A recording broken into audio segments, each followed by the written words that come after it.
I'm so happy that my ex-wife is miserable. 3 years ago I am 48, found out my wife, 46F, was having an affair. She met a guy at work and came home one day telling me she was in love with him, no longer loved me and wanted a divorce. This was a guy she'd only known for 3 months at the time. She and I had been together since we were in our 20s. We have 3 kids, M28, M26 and 23F. Well, I tried to fight for my marriage and didn't want a divorce, but she simply would not stop seeing this guy. After one weekend where she disappeared from Friday afternoon to Sunday night, I ended up throwing her out of the house. She immediately moved in with this guy. The only excuse she ever gave me was, "I never wanted to hurt you, but there's just something about this guy, and I deserve to be happy." That was it. That was the depth of her reasoning for throwing everything we built together away. We ended up finalizing our divorce in early 2022. Although I had very hard feelings toward her, I faked it enough to get pretty favorable divorce terms from her. It seemed she was so eager to be with her dream man that she didn't have time for a long divorce. So in the end I got to keep my pension and the house, which I had bought from my grandmother.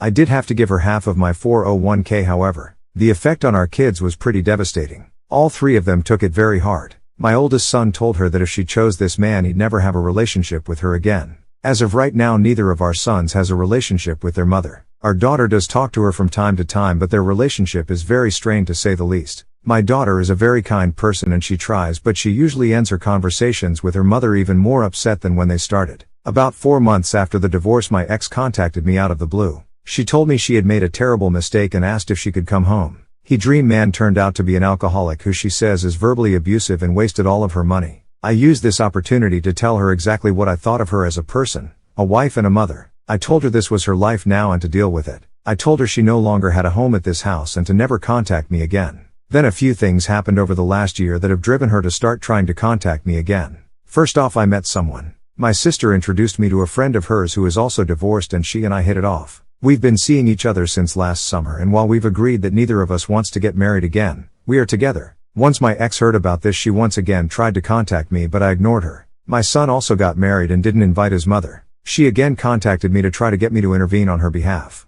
I told her I would talk to him, but I never did. Secretly, I feel like she deserves all the pain she's feeling when it comes to our kids. She destroyed our family without so much as an afterthought. Too bad, so sad. Now she recently told our daughter that she finally broke it off with the dream man because she could take his drinking and total lack of responsibility. He wasted her half of the 401k that I had to give her. He also totaled her car driving drunk. This from a man in his 40s. Again, she knew this guy for 3 months and torpedoed our whole family for him. On the face of it, I act like I feel sorry for her, but inside I really delight in the fact that she's so unhappy. Call me evil or whatever, I don't care. She brought this on herself and it serves her right. I actually had to sit there one Saturday night while she got ready for a date with this guy and laughed on the phone with her friend about how awkward our living situation was. I lived in hell for over a year because of her. Wait until she finds out our son and his wife are going to have a baby later this year. Maybe if she had been able to keep her legs closed, she'd get to meet her grandchild. Enjoy your shitty 1-bedroom apartment and your broken down used car. Me and my new partner will think of you when we're on vacation in Hawaii this summer. Hawaii was the trip my ex and I always planned to take once our daughter finished college. Maybe I'll send her pictures. I wanted to sleep with other girls, so I asked my GF for an open relationship. Backfired big time. I'm currently waiting outside my apartment complex because my girlfriend is in our apartment getting her back blown out by a Tinder guy. You're probably wondering how I got in this situation. It started about 5 months ago when I decided that I wanted an open relationship so I could sleep with other girls. My girlfriend was pretty upset by that, but she eventually agreed after a lot of convincing. Turns out, I greatly overestimated my ability to get girls, and I've only been on 2 dates and slept with a girl once before she cut things off. No luck since then. My girlfriend, on the other hand, she's pretty hot and had absolutely no trouble finding other guys. First thing she did was sleep with her ex-boyfriend, which really made me realize my mistake. Now she's been having lots of fun on Tinder, meeting guys all the time. She's also been going out clubbing most weekends and bringing home new guys often. I think she's slept with over 15 guys so far, and basically made me a cuck, if it isn't the consequences of my own actions. You bully me for 8 years? Enjoy missing half your body. So, to start off, I was 14, straight A student and vengeful as vengeful can get. When this happened. When I was 6, new kid came to my school, we'll call him douchebag, and started picking on me, but I didn't really pay too much attention. Fast forward a couple of years, and I'm 11. The picking transformed into straight up bullying. Calling mean names, beating me up for being a nerd, being atheist, his family is Christian, stealing from me, he even hit me in the leg with a metal baseball bat, destroying my fibula and tibia. They're fine now. It got to the point where the popular kids ganged up on me and beat me up every day. This continued until that very day. We were leaving on a trip to the zoo. I was widely interested in animals, so I was excited. Douchebag must had seen this, because he made my day a living hell. The time came. We got to the bears, and Douchebag came to me and whispered to me, "I'd love you being eaten alive by those things." Before we continue, I'll say that there was a 15-foot or so gap that separated the bridge we were standing on and the floor where the bears were. Back to the story. I backed off and waited for him to be distracted. I saw the opportunity, grabbed him by the legs and dropped him besides a bear. The bear must have been scared, because he started mauling Douchebag. 2 other bears joined. We were evacuated immediately. I just recently heard the Douchebag survived, but is missing both his eyes, his nose, his left arm and both his legs. Nothing more satisfying than seeing the one who tormented you for almost a decade fall victim to your plans. No one messed with me after that day. Douchebag, if you're reading this, I'm not sorry. Oh, that's right, you have no eyes. I just got a text from my friend that Douchebag actually committed suicide yesterday. Don't mess with me, or you'll learn the lesson the hard way. In a friendly way. 3. What is the best revenge on a cheating partner? So when I was in my 20s I was with this girl I really cared about. Thought it was really going to last forever. Beautiful, sweet, smart, independent. I mean, I got a real sense she wanted to be with me and not needed to be with someone. Made me feel great. I one day caught her effing another dude. I was absolutely devastated. But instead of yelling, screaming and acting violent or angry, I just said "oh crap. Sorry" and left. Never picked up the phone again. Never went to get my stuff or any other nonsense. Just cut her off. She called and left voicemails and texted me. They started out as, "You have to let me explain to please give me another chance to the fact that you showed no emotion or anything and have just cut me off shows you never cared about me anyway." Eventually she said she hated me and was glad she did it. Then she would apologize and say, "Please talk to me." It was pretty obvious that my reaction was eating her up inside. It hurt, but you move on. It's fine. In the end she wasn't the right one. I'm happily married with 2 kids and 2 dogs and a house now. Life is full of ups and downs. Don't let them define you. My ex cheated, so I refunded a gift and now she's livid. My ex broke up with me just about a year into our dating. In hindsight, she was awful, but I was blind to it all. She broke up with me over the phone, which seemed a little informal from all the time we spent together. Fast forward a week after that, several individuals connected to her, but not each other, confirmed she was seeing another man. I didn't confront her about it, because I realized that things just don't work out sometimes. It was just the way she went about it that irked me. I'm old enough, the late 30s, to accept that people are just a-holes, but I also felt like she was getting away with something without feeling even a bit of remorse. The breakup was the only contact, and no calls or texts occurred after that over a year ago. I remembered for Christmas I bought her, a really expensive couples massage spa package because she would always say how she wanted to do something like that. I had purchased a big package from a local place that cost roughly $600. I didn't have the certificate with me. I decided to go to the spa and make up a story about how I lost the certificate. I showed them the receipt, always keep those, and showed them my credit card charge. They wound up reissuing me a gift card and canceling the other. That was over a year ago and frankly, I forgot about it. Today I get a call from her, first contact in a year since breaking up, and she's screaming at me over the phone that the gift certificate is no good and the spa place accused her of stealing and what a boss I was for reporting it to be such. I called the guy, and he said he told her it was reported stolen. I just politely explained I didn't think she was deserving of it and if she wanted to, she could just have Mark, dude she was banging, pay for a new one. I then hung up. Gonna make an appointment to use that card with my new girlfriend soon. Mission accomplished. If your significant other cheats on you, don't let them know that you know. Instead, destroy them emotionally. I saw this on TikTok and I just had to mention it here. It's so perfectly petty and will destroy them emotionally. If your significant other cheats on you, don't let them know that you know. They come out fine having had sex and got what they wanted. You're the one suffering and feeling betrayed. Instead, take a moment to cry and process by yourself. Then, make a list of everything that they love about themselves. Then, take them out to a nice restaurant. Halfway through, just go "I can't do this anymore." They'll ask what? And then you bring out the list and destroy them with it. Say they are the opposite of everything. If your soon-to-be ex loves that they are funny, tell them they aren't funny. It will destroy them emotionally. They'll be thinking about it forever and you come out on top. And it is the most petty and beautiful form of revenge.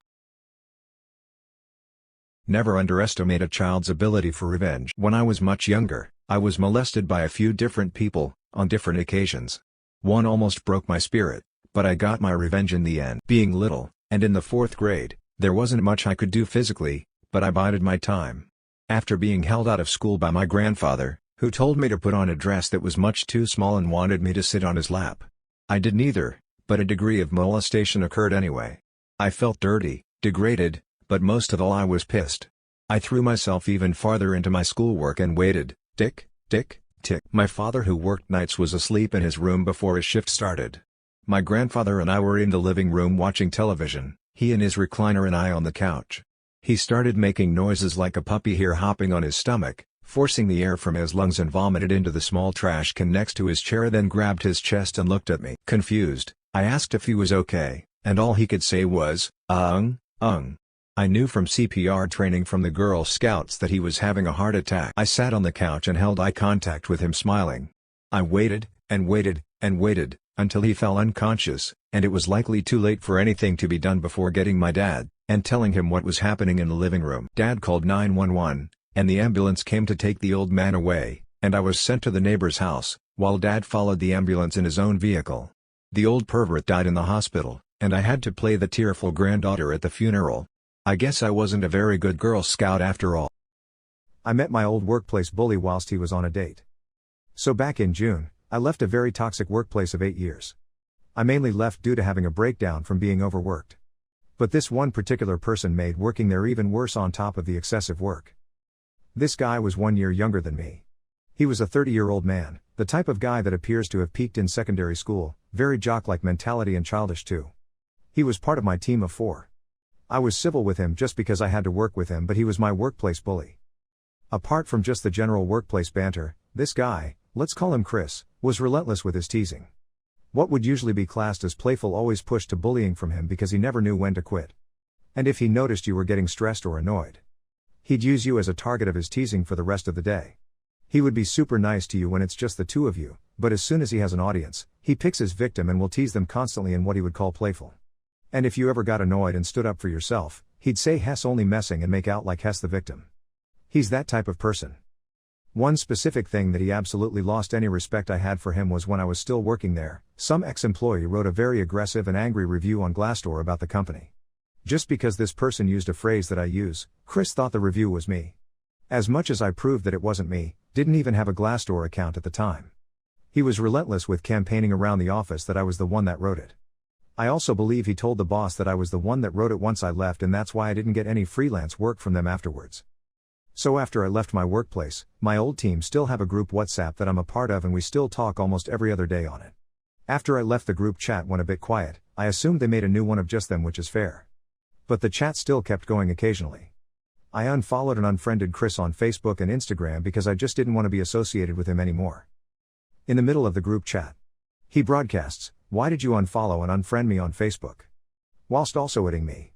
He wrote this message at 6:30 a.m. I woke up to this message broadcasted in the group chat. It pissed me off. So I was honest and said that he's a bully, and instead of making a big thing of it, I'd rather just remove him from the equation. I also said that it was immature of him to do this over the group chat and not in private. He didn't say anything, he just left the group chat and blocked me on everything. The group chat pretty much died after that. I was at the time, livid. This 30-year-old man set fire to the group chat, saw what I said, and then ran off. I thought it must be a blessing in disguise because I finally got to say what I wanted to him, and I now don't have to acknowledge him again. But I was wrong. Skip to 3 months later, me and my husband walking through town and stopping off at a pub to get some grub. And lo and behold, I see Chris there with a new girl I hadn't seen before. I was feeling extra confident and decided to approach. I went and said, "Hey Chris, long time no see." With a big grin on my face, Chris looking like a deer in headlights, the perfect kind of red cheeks. I asked him, "How are things, you doing well?" And he replied in a very normal way, clearly not wanting the conversation to continue and looking awkward as F in front of his new girl. She asked how we knew each other. I generously waited for Chris to say we used to work together. So I added on to that, "Yeah, it's quite funny really, Chris used to be my workplace bully. He's the reason why I struggled financially after I left my old job, because he accused me of writing a hostile review to the company, which I proved I didn't do, and lost me a lot of freelance work because of it." He was gobsmacked. Face redder than a traffic light. The new girl clearly looking confused and uncomfortable. Neither of them responded. I didn't want it to carry on much longer as it wasn't really fair on her. But just to add salt to the wound, I said, "So is this your new girlfriend, Catherine? Or is this Georgia? What happened with Sarah, since someone said you were still with her last week? All of those are completely true, he gets around. This girl goes from confused, to angry in the blink of an eye and just stares at Chris. I just say oh whoops, I really put my foot in my mouth haven't I better go, it was nice seeing you again Chris. And walk off. My husband, whilst he felt bad for the girl, which I did too, but TBF, I might have saved her from inevitably being dumped by him a few weeks later when he gets bored of her, was very proud that I finally got my closure revenge on him. It feels amazing. Like I feel petty as F, but it felt good for there to finally be some consequences to this Chris guy being a D.